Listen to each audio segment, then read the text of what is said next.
정무수석 비서관실과 민정수석 비서관실과 균형발전 비서관실을 임종석 전 실장을 중심으로 움직였다는 겁니다. 검찰의 시각이에요.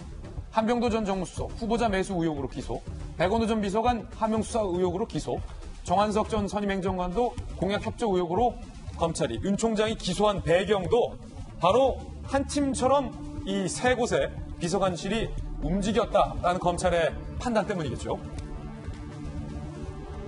검찰은 청와대 비서관실 세 곳이 함께 움직인 것.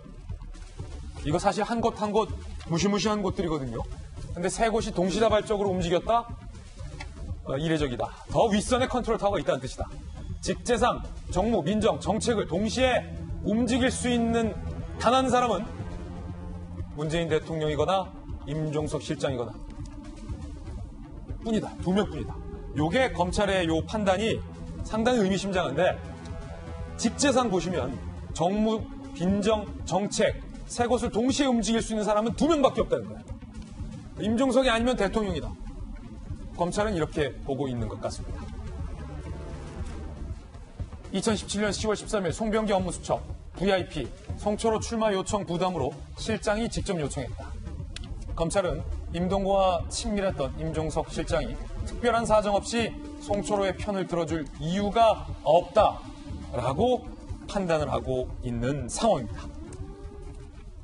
검찰의 이 설명을 조금 더 쉽게 이해하기 위해서 저희가 한번 이 직제표를 한번 이렇게 그려봤습니다.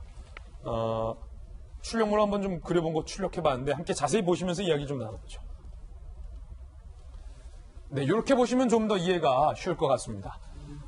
청와대의 직제상 보면 임종석 대통령 비서실장 위에는 뭐 당연히 대통령이 계시고 대통령 밑에는 임종석 전 실장 그리고 임종석 전 실장의 컨트롤 하에 정무수석 비서관실, 민정수석 비서관실, 균형발전 비서관실 요 세 개가 컨트롤이 될 수 있는데 정무수석 비서관에는 한병도 전 정무수석, 검찰은 한병도 전 수석이 임동호 최고를 회유했다, 매수했다 이렇게 보고 있고 민정수석실에서는 조국, 백원우, 박형철, 이광철, 문혜주, 하명 수사를 했다.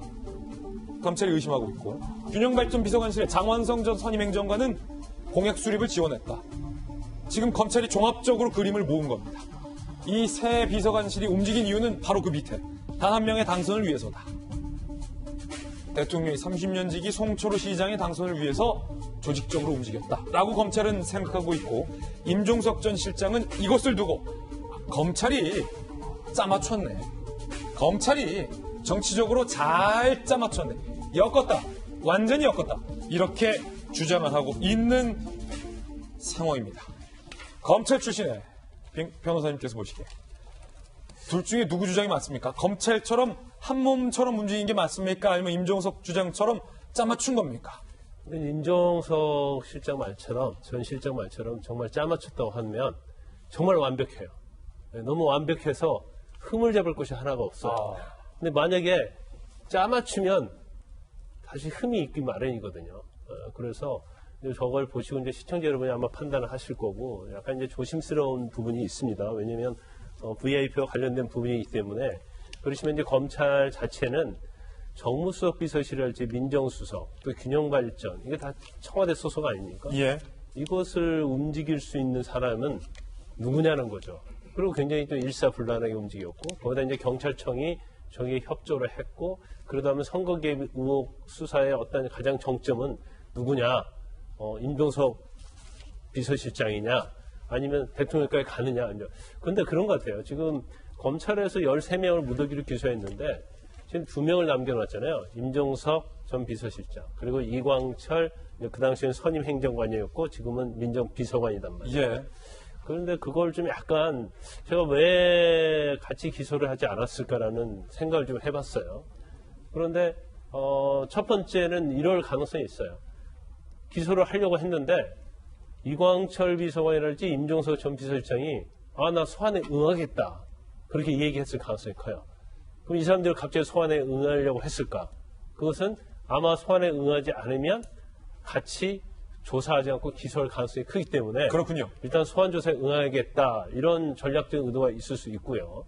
이제 그걸 검찰에서 받아들일 수도 있고 두 번째는 이제 검찰은 지금 13명을 기소하고 임종석 전 비서실장이랄지 이광철 비서관을 기소한다고 그래서 이걸 선거 개입과 관련된 수사가 종결됐다 이렇게 보지 않는 거예요. 예.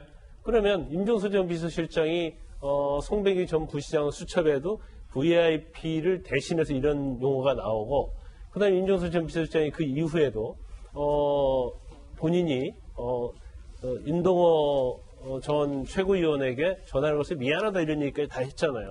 그렇다고 한다면 이 전체적인 그림을 과연 임종석 전 비서실장이 혼자 그릴 수 있느냐, 그런 권한이 있느냐, 이제 그 부분에서 검찰이 좀 고민하고 있지 않는가. 그러면 적어도 임종석 전 비서실장에 대해서는 부랴부랴 기소할 게 아니고 선거 이후까지 남겨놨다가 마무리 수사를 좀 해야겠다. 그런 생각을 했을 가능성이 크다고 봐요. 예.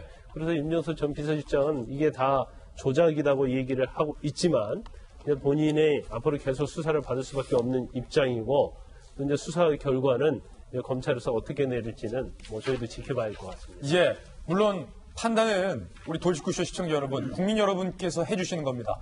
김광삼 변호사님의 개인적인 의견을 우리가 여쭈어서 들었을 뿐이지 국민 여러분들 중에는 이거 임종석 실장 주장대로 이거 완전히 다 짜맞췄다라고 생각하는 분도 계실 거고 분명히 또 다른 국민들께서는 이게 짜맞춘 거면은 감옥 갈 사람 한 명도 없다 라고 생각하는 분들도 계실 거예요. 판단은 국민 여러분의 몫으로 남겨드리겠습니다. 이수희 변호사님, 이제 판단에 도움을 드리기 위해서 저희들이 이제 해설해드리는 건데 일단은 청와대의 정무수석 비서관실, 청와대의 민정수석 비서관실, 청와대의 균형발전 비서관실 이 세 곳의 수석실, 비서관실이 하나의 일에서 한 몸처럼 움직이는 일은 상당히 좀 드물죠? 그렇죠. 그러고 또 하나가 이 사건이 김기현 울산시장 그 선거 개입, 그 청와대가 개입했다는 의혹 수사가 진행이 되니까 민정수석실에 파견되었던 검찰 소속 그 수사관이 극단적인 선택을 하는 일이 있었어요. 예. 이 수사가 진행되면서 그런 일이 벌어진 거예요. 그러면은 만일 그 임종석 비서실장 말대로 이 세 비서관실에서 있었던 일들이 우연히 그냥 겹친 거라든가, 뭐 우연히 겹쳐야지만 뭐 그 짜진 게 아닌 거, 짜진 게 되는 거니까요.